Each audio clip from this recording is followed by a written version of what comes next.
Welcome! Welcome to today's episode of Carren's Couch, where I have the wonderful, the extraordinary, expert in relationships coming all the way from New York, Dr. Jane Greer. Thank you so much for joining us again today, Dr. Greer. Thank you. It is such a pleasure to be here with you talking about relationships, making them work, making them better so that everybody can get what they want from the person that they're with. Can't wait. I can't wait. Now, we've got a very special topic to talk about with you today, and I know that you've also written about this in your media commentary called Shrink Wrap. Now, for those of our guests who haven't been to see Dr. Greer on her media commentary, you've got to check her out, and you can follow her on Twitter as well. So we'll make sure that all of that information is provided for you so that you can follow Dr. Greer avidly like we do. So today, Dr. Greer, we want to talk to you about anger management.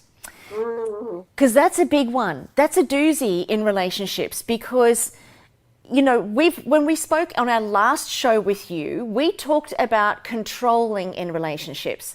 And we spoke about how controlling in relationships can show up either covertly or overtly. So a person's either overtly, showing you that they're trying to control you, or they're doing it passively through withdrawal. And I think the same is true with anger.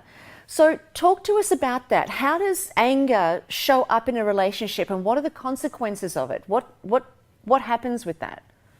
Excellent question. And anger is one of the most difficult things to live with in a relationship with your partner and to tolerate if your partner is angry with you. The first indicator that your partner is annoyed or angry with you is that it typically comes out through the tone of their voice and through criticism and blame. Rather than it necessarily being, the obvious signs are you have a disagreement, a spat, they get angry, they don't talk to you for a little bit, or they will withdraw and go into silence. But the more steady stream of anger is the kind that is a constant shot at you where you're being put down, you're being criticized, you're being blamed. You ask your partner, do you want some milk in your coffee? And they say, why are you asking me that? With an annoyed tone, as if they're angry with you. And then you're trying to figure out, did I say something? Did I do something? What are they mad at me for? And before you realize it, you wind up either feeling that you're tiptoeing around because you don't want to, or you don't know what you're going to say that's going to elicit a critical, sharp, stabbing, stinging, blaming statement coming your way. And so it's really unpleasant, and it really feels anxiety provoking when you're dealing with a partner who's constantly angry with you. So anger is a natural emotion.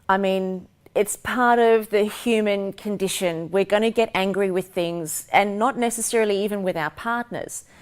Do you think that, because men and women do communicate differently, do you think that men are more likely to hold in whatever they're angry about, and women are more likely to think that it's about them when potentially it's about something completely different? It's so true. Men are raised very often to be stoic and to shoulder things and to keep their emotions under the cuff. And so half the time, the women that they're with don't even realize they're angry with them until their behavior is a shout out that they're annoyed about something. And very typically what will happen is their behavior will be something along the lines that they will forget to do something really important that you asked them, or they'll do something completely contrary to what you were planning on. They'll change the plans. Whatever it is, you're left confused and upset and angry yourself at what just happened. And then when you go to broach it and confront them, all of a sudden they're blasting you with why they're mad at you for what you did or said 3 days before. Right. And you're saying, where did this come from? Again, because they are very oftentimes, they will not be direct about what's upsetting them or making them angry in the moment. The only cue that you get is when their behavior makes you mad. And that's why people have such a hard time talking out and working out difficulties, because the point at which you're confronting your partner, that you're upset and angry with them, you're not expecting them to come back at you with what they've been carrying for a day, 2 days, a week of being angry with you. And then people lock horns. And nobody can get through because nobody's saying, I understand, because everybody's mad. Do you think that that's a huge contributor to why relationships fall down? I mean, if people are not able, and especially when anger's present, I mean, that's an emotion that's got a lot of charge and a lot of heat behind it. Yes, so absolutely. when there's no communication occurring, this sounds to me like this is probably one of the number one reasons why relationships would break down. Because one partner's angry with the other, and then the other becomes angry because they're angry, and there's no potential for meeting of the minds. How does a relationship work when either one partner or both partners are angry and not getting it out and not sharing it at the time that it's occurring? Exactly. Well, it's a terrific question because it's what I call the never-ending fight. There's typically between couples the issue that is the Achilles heel of the relationship. And nobody can get through to the other person. Nobody understands where the other person's coming from. Neither party is willing to compromise. Each person feels misunderstood and unloved because of their partner's unwillingness to budge. And what people typically do when they can't get through is they leave it behind. They put it on the shelf.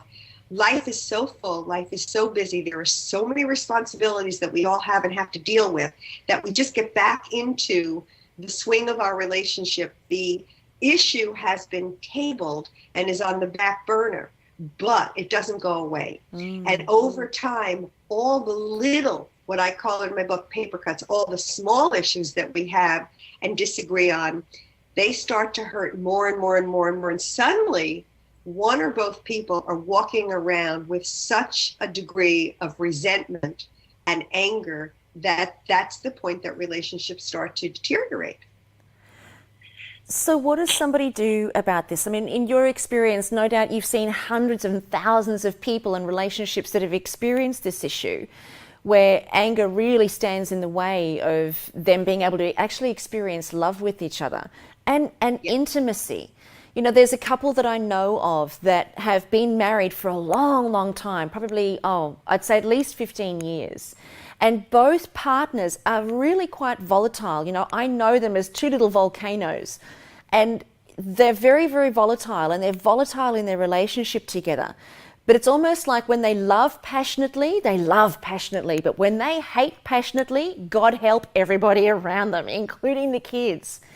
So how does a relationship actually get to experience genuine and real love when there's all of that dynamic going on? Well, two things. First of all, the anger is really important. If you have a pain in your tooth, it tells you something is wrong. Go to the dentist and get it taken care of. Anger in a relationship tells you something is wrong between us. Something is not working. Something needs to be enhanced, tweaked, fixed. We need to make a change. So if you can recognize your anger, and it's not that you shouldn't get angry or not express your anger, but you want to do it productively. You want to do it to bring about change. And most people, very often when they're angry, they just want to vent and get it out. And that's like taking gasoline and spilling it in the street, and you've got nothing left to put in the car to take you where you want to go. So if you can use your anger to say to your partner, look, I'm really upset and angry about this particular issue, or when you did this, I got angry. Here's how I would like things to be different in the future. Can we make that happen? So that you're always pointing in the direction of how to change things for the better next time you encounter this issue. That's the first thing. The second thing, most fundamental and most difficult, the simplest things can be the most confounding. Most people, for example, if somebody came to you and said, Carren, I'm so upset, you were supposed to call me and you didn't call, and then I missed the bus and I didn't get to where I needed to be, and how could you do that? The knee-jerk reaction that most people have is to start explaining what happened. I meant to call you, but I got held up, or I had this emergency, before saying, look, I'm really sorry. Most people think that the apology is somehow admitting that you intentionally did something wrong. And very often, people get upset and angry, and we didn't do it intentionally. We didn't even realize we were doing it, but it doesn't change the fact that they're upset. So if right out of the gate, you can simply relate to your partner's anger with look, I'm sorry if you're upset. That's not what I was thinking, or that's not what I intended. And leave it at that. If they want to hear what happened, let them ask you, well, what happened? How come? Then they'll really listen to you. If you offer up an explanation, it's the equivalent of saying, I didn't do it. I wasn't at fault. There was nothing wrong here. And you have no reason to feel the way that you do. And that is like taking the fire extinguisher. If you want to put out the anger, just say, I'm sorry you're so upset. That's not what I intended. That is profound. And you're right. It's often the most simple things are the most challenging. Because, I think anger is just a natural expression of humanity. But the profundity of what you've just said there is where you're actually acknowledging that the other person is upset. And you're not saying it was my fault and I'm wrong. And then there's also no need to take the opposite approach of defending yourself and saying, exactly, well, you're wrong. You shouldn't be thinking that. You're actually just apologizing for the scenario and your contribution to that scenario because you never intended that. I have this belief that nobody wakes up in the morning thinking, oh, here I am, it's 6:30 in the morning, what a great day, I'm going to ruin my husband's day today. Exactly. Nobody wakes up thinking that. So if things like that do occur, it's unintentional. And to be able to express an apology that's occurred, I just think that is the most simple thing that a person can do, because it's not invalidating your partner's feelings and it's not invalidating their view. It's actually acknowledging them. And that's all we want, isn't it? I mean, we just want to be heard. Exactly. And that's what it takes. And unfortunately, because very often anger comes at us in the way of criticism and blame. What's the matter with you? Why were you late? How come you did this?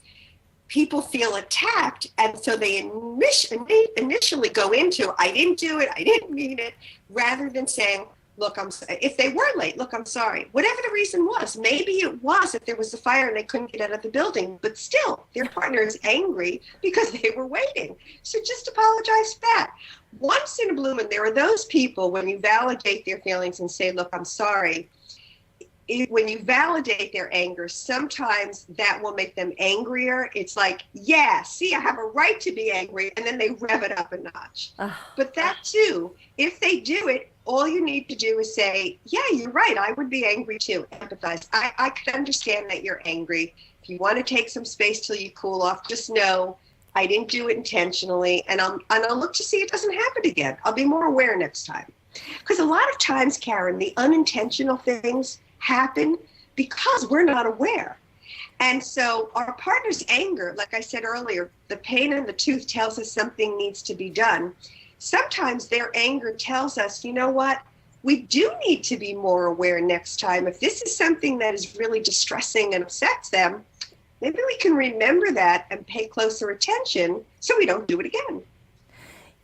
Years ago, I've got an older sister, and years ago, my sister actually said to me, if you want to have relationships that work, always acknowledge the other person's feelings. Always say, yes, you're right. You're right that you feel that way, and I get that you feel that way. And she said, and then, there's an opportunity for an explanation or a conversation if it opens up, and you've reiterated everything that she's just said, and it's all just coming back to me now. I feel like I'm 13, Dr. Greer, thank you so much. Oh, you are so welcome. Thank you so much. This has been a really fabulous show of just, I guess, really bringing awareness to some of the challenges that we face in our relationships. And I think Dr. Greer's ability to be straight to the point and really strike at the heart of how we can start to create some changes to get some really positive interactions going in our relationships, I think it's absolutely invaluable. So stay tuned, because I've got some more to talk to you about when it comes to being angry in relationships. It's just another view. It's just to start to get us thinking a little bit differently. So welcome back. I wanted to just give you my view, Carren's view, on what we were just talking about when it comes to anger management. Now, I think that there's something that we've really got to understand. In society, we seem to have this view that being angry is bad. Angry is an explosive emotion and it's not a good emotion, which then drives most of us to suppress our anger. Now, Louise Hay, she's amazing. She says that anger turned outward is expression and anger turned inward is sickness. And I think that there could be some validity in that. I don't know, but that's just my personal view on it. I want to give us something else to think about when it comes to getting angry, and it's not just in our relationships, it's in life in general. How about we look at it from the perspective of anger is an emotion. Just like sadness and happiness and excitement and enthusiasm, these are all emotions that we feel, and it's part of being human. We're not going to not feel anger. So to try to not feel anger, I think, is counterproductive. But there's a way to look at anger, and there's a way to look at all of our emotions that I think gives us a little bit more freedom and a little bit more of a say and a little bit more sense of control.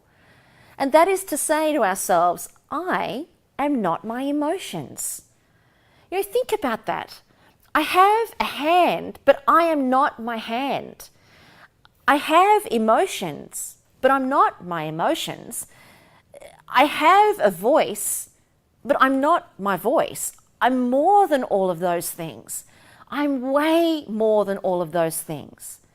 So my body and my personality and through my emotions, it's a way of expressing myself. But it doesn't actually make me who I am, because I am way more than that. So when we start to feel these emotions, even great emotions, positive emotions, and negative emotions, if we were to look at them and say, well, you know what? I feel excited, but I am not the emotion of excitement. I'm heaps more than that. What else am I? Well, I'm funny, and I'm creative, and I'm all these other things. So when we just pigeonhole ourselves as saying, I am angry, it really limits us and squeezes us into only being angry. But when we open up our view, when we're feeling these emotions, especially the intense ones that have got lots of heat and charge around them, when we open up ourselves to say, well, I'm feeling angry, and what else am I feeling? Well, I'm also feeling hungry right now, and I'm also feeling a little bit tired, and I'm also feeling clear, and I'm feeling focused. It takes us from feeling just or believing that we're just one thing to seeing that actually in this moment we're a multitude of expressions, we're a multitude of experiences. And when we do that, we start to put anger or any emotion into its place. We're not trying to get rid of it, and we're not resisting it, but we're putting it into its rightful place, that it's one piece of the whole picture. It's not the whole picture. And in that gives us a little bit more clarity and a little bit more direction. Because here's a saying that I live by. When emotion is high, intelligence is low.